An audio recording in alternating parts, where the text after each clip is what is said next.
오늘은 왜 인류가 10년 안에 자연 상태에서 사라질지에 대한 근거를 얘기해 보려고 합니다. 먼저 파트 1에서는 2024년 세계적으로 일어난 기온 증가에 대해서 다루었고, 파트 2에서는 곧 지구의 온도가 인간이 살 수 없을 정도로 더워질 것이라는 점, 그리고 이 현상은 보편적 현상이며 이미 몇몇 국가에서 실제로 일어난 일이라 말씀드렸습니다. 오늘 파트 3에서는 이 예측이 필연적으로 현실이 될 수밖에 없는 몇 가지 이유를 짚어보려고 합니다. 먼저 쿠즈네츠 곡선이라는 것을 살펴봅시다. 쿠즈네츠 곡선은 당연히도 쿠즈네츠가 제안한 곡선입니다. 이런 모양으로 생긴 곡선으로 경제가 성장함에 따라 소득 불평도가 증가하다가 감소한다는 것을 보여줍니다. 그래프를 좀 더 살펴봅시다. 산업의 중심이 농업 등의 노동 집약 산업에서 규모의 경제가 가능한 산업인 상업과 공업으로 옮겨가면 소득 불평등이 커집니다.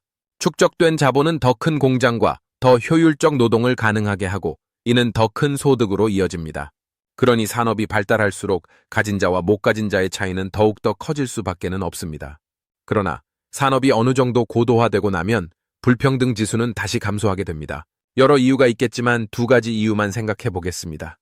첫 번째는 민주주의입니다. 여러 연구에서 자본 혹은 생산은 민주주의에 선행한다고 합니다. 간단한 원리입니다. 처음에는 먹고 살기가 힘드니 이념을 생각할 시간이 없습니다. 그냥 더 많은 생산을 추구합니다.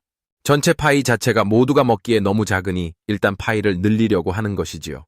하지만 곧 사람들은 전체 파이가 엄청나게 커졌음에도 불구하고 내가 먹을 수 있는 파이는 별로 커지지 않는다는 것을 알게 됩니다.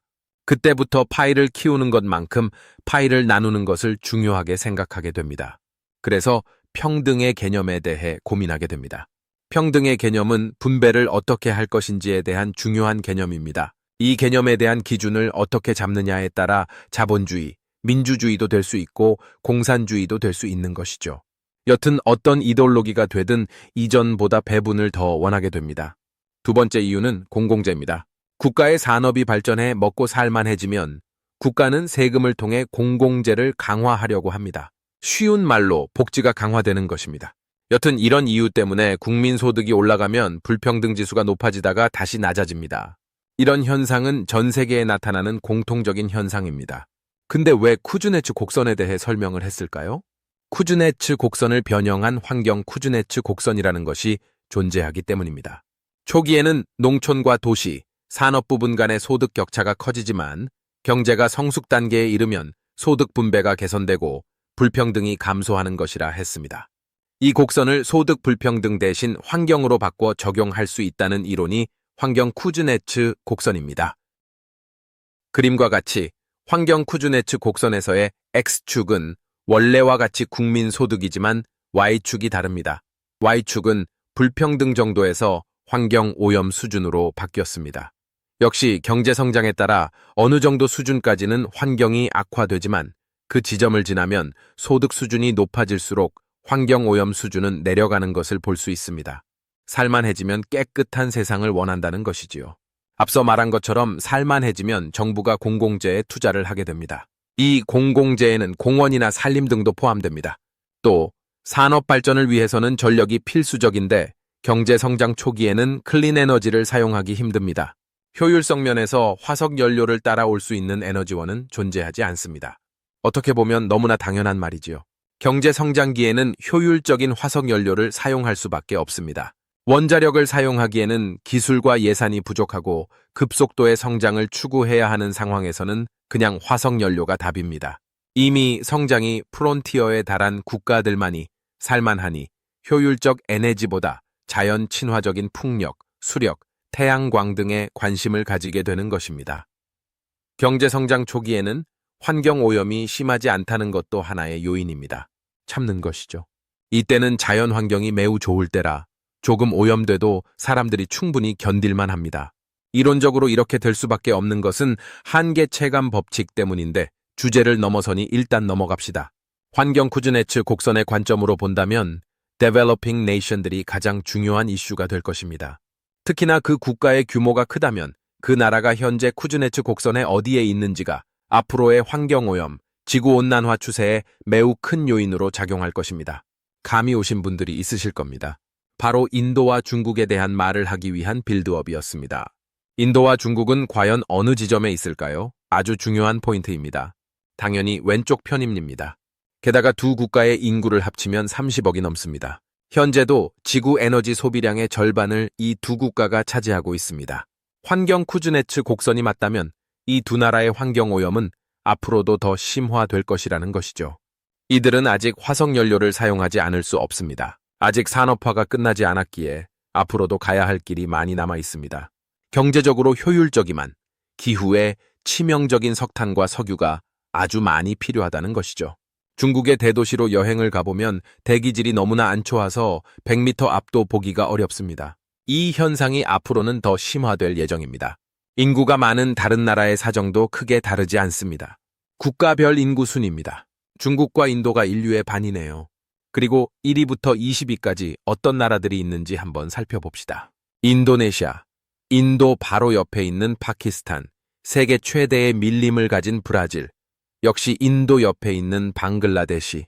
여담이지만 가장 많은 나라의 신도가 있는 종교는 기독교지만 가장 많은 신도를 가진 종교는 이슬람이고 힌두교 역시 곧 기독교를 따라잡을 거라 예상됩니다. 워낙 인구가 많기 때문입니다. 인도가 힌두, 파키스탄, 인도네시아, 방글라데시가 이슬람입니다. 인구가 굉장히 많은 나라지요. 다시 돌아가서 인구수 20위 이내 국가들의 공통점은 무엇인가요? 바로 Developing Nation이라는 겁니다. 미국, 일본, 독일 세 국가를 제외하고는 가난하거나 아주 가난한 국가들입니다. 해석해봅시다. 전 세계의 대부분은 아직 쿠즈네츠 곡선의 왼쪽에 자리 잡고 있다는 것이고 이는 앞으로 지구는 더 오염될 것을 의미합니다. 쿠즈네츠 곡선의 오른쪽에 있는 일부 선진국들의 환경오염이 개선되고 있다고 좋아할 일이 아닙니다. 몇 개의 선진국이 좋아져 봤자 소용이 없습니다. 다 합쳐도 인도 하나를 못 따라갑니다. 우리가 2023년, 2024년 겪은 이상 기후는 단지 시작 신호일 뿐입니다. 아직 대부분의 나라는 석탄과 석유를 필요로 합니다. 환경보다는 먹고 살 걱정이 먼저인 사람들이 대다수인 것이 현재 인류입니다. 개인적으로는 내년에도 전 세계 기온이 올해보다 약 1도 더 올라갈 것이라 전망합니다. 1도 별거 아니잖아? 라고 생각하시는 분들에게는 제 이전의 영상을 먼저 볼 것을 추천드립니다. 평균 7도만 더 올라가면 인간은 자연 상태에서 살아갈 수 없습니다. 그래서 제가 인류가 완전히 건물에 갇혀 사는 데까지 약 10년에서 15년밖에 남지 않았다고 생각하는 것입니다. 다시 돌아갑시다. 사실 이 정도 상황이면 지구 온난화의 반은 중국과 인도에서 발생할 거라고 볼 수 있겠습니다. 두 나라에서 나오는 탄소 배출이 나머지 모든 나라 전부와 맞먹지요. 인도와 중국이 갑자기 친환적 애해 지원을 주력으로 사용하려고 할까요? 생각해 봅시다. 절대 아닐 거라 생각합니다.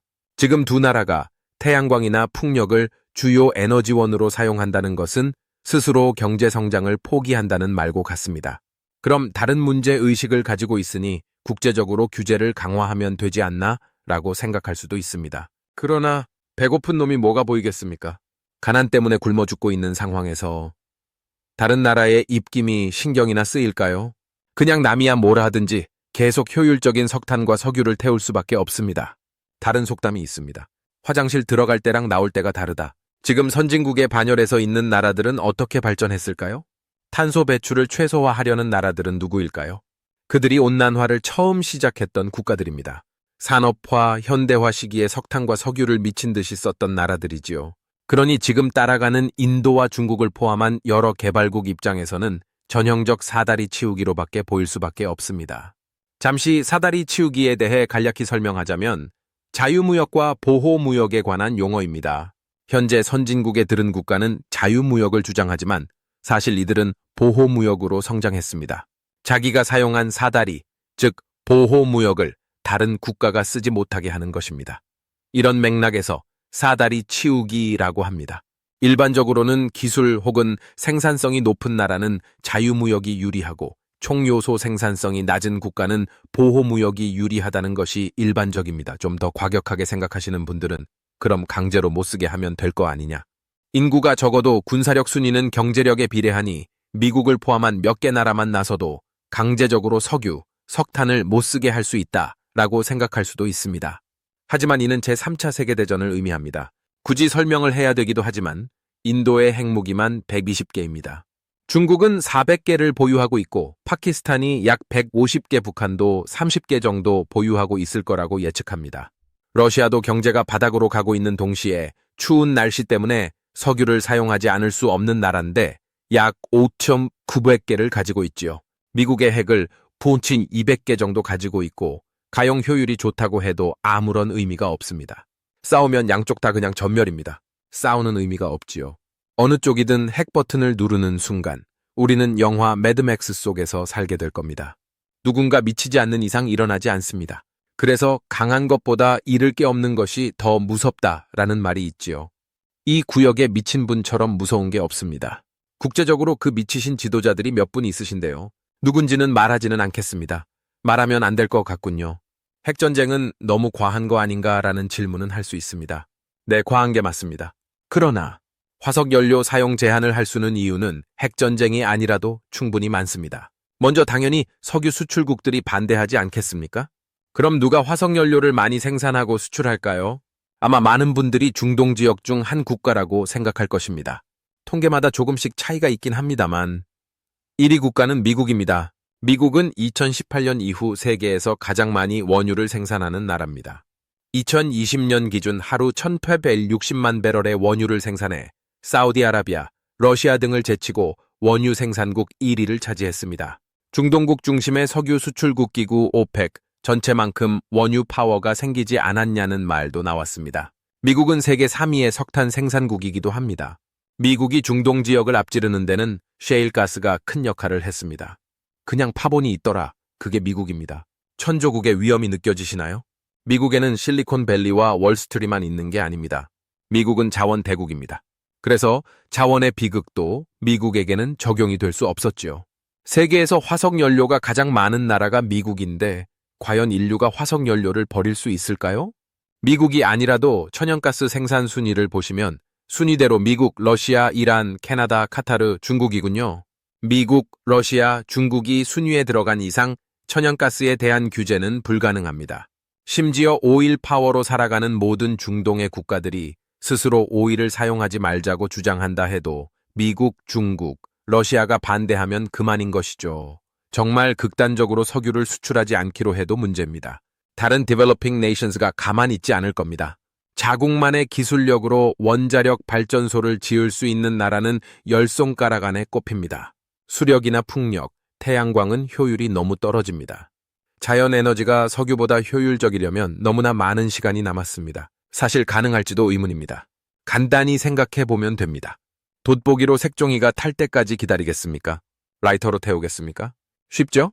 그러니 아까 말씀드린 데벨로핑인 나라들이 먼저 석유 좀 달라고 아우성 칠 겁니다. 수출 안 한다 해도 제발 해달라고 애원하게 될 겁니다. 이미 잘 사는 나라들이 치워버린 사다리 때문에 지붕에 올라가지 못합니다. 닭 쫓는 개 신세라는 게 딱 맞는 상황이죠. 제발 올라갈 사다리 좀 내려달라고 하지 않겠습니까? 어차피 기후변화에 의한 인류의 종말이 다가오면 마지막까지 살아남는 사람은 돈이 있거나 권력이 있거나 혹은 둘 다 있거나입니다. 둘 다 없는 사람부터 혹은 국가부터 역사에서 사라지겠죠. 여기서 정리해 봅시다. 지구의 온도는 매년 올라가고 있고 그 추세는 가속하고 있다. 앞으로 자연 상태에서 인간이 살 수 있는 온도는 생물학적으로 7도 남았다. 2023년과 2024년 사이에만 1도가 올랐다. 이 추세라면 10년 혹은 15년 안에 인간은 건물 밖에서는 생존할 수 없다. 사실상 생물학적 멸종이다. 근데 이 상황이 개선될 여지는 거의 없다. 지구 온도가 오르는 것에 가장 큰 역할을 한 것이 화석연료인데 세상에서 제일 센 나라들이 화석연료 보유국이다. 쿠즈네츠 곡선을 보라. 인류의 대부분은 곡선의 좌측에 있다. 세 가지 시나리오가 있다. 산업화하면서 기온이 올라가서 죽을지, 몇 명 없는 선진국의 존속을 위해 나머지 8알의 사람들이 가난에 시달리며 살 것인지, 마지막으로 핵전쟁으로 다 이 세상과 굿바이 할지. 오늘은 여기까지. 다음 시간에는 그래서 앞으로 인류가 살아갈 방식은 무엇인지, 지구에 있을지 일론 머스크 형님 말처럼 화성으로 가야 할지, 이를 그린 영화들은 어떤 게 있고 그 영화가 과학적으로 현실성이 있을지에 대해 생각을 공유해 보겠습니다. 어차피 10년, 20년 뒤에 모두 죽을 수도 있는데 좋아요와 구독을 누르는 게 뭐가 힘들까요? 하는 김에 인류를 위해 공유도 부탁드리겠습니다. 빠이!